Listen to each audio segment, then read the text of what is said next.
On the far western coast of the continent, high atop a rocky promontory overlooking the Sunset Sea, sits Casterly Rock, ancestral seat of House Lannister.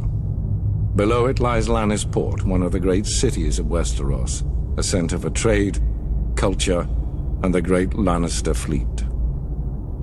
There are a number of gold and silver mines in the Westerlands, making it the richest region in all of Westeros.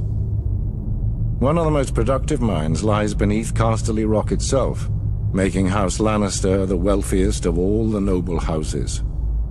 This allows House Lannister to finance many endeavors of other noble houses. Even the king himself has sought credit from Casterly Rock from time to time. We Lannisters claim our descent from the Andal invaders, and through the female bloodline, Lann the Clever. According to the legend, Lann, using only his wits, won Casterly Rock from the noble House of Casterly during the Age of Heroes. The Lannisters reigned as kings of the Rock for thousands of years, and worked to make it the envy of the rest of the Seven Kingdoms.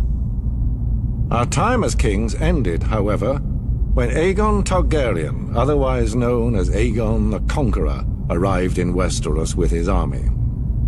The last king of the Rock, King Loren Lannister, joined forces with King Mern Gardener, the king of the Reach.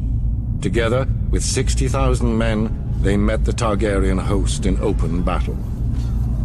History tells us that Aegon unleashed all 3 of his dragons, slaughtering 4,000 men at what came to be known as the Field of Fire. King Mern himself was burned alive that day, and House Gardener turned to ash with him. Seeing both the threat and opportunity the Targaryens represented, Loren wisely surrendered and aided Aegon in his further conquest of Westeros. The Lannisters were thus appointed Lords Paramount of the Westerlands and Wardens of the West, titles we hold to this day. Let us be clear, though. It is neither luck nor royal favor that makes our house prosperous.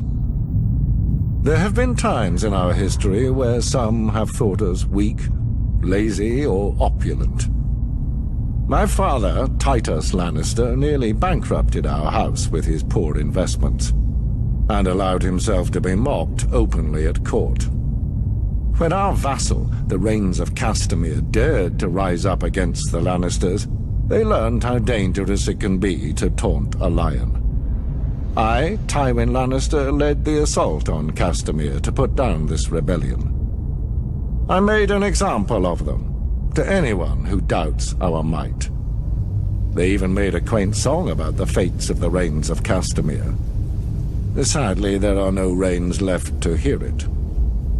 Today, the Golden Lion of Lannister is rightly admired and feared throughout the Seven Kingdoms. Our words are, "Hear me roar." But there are other words that should be remembered when crossing a lion of Casterly Rock. A Lannister always pays his debts.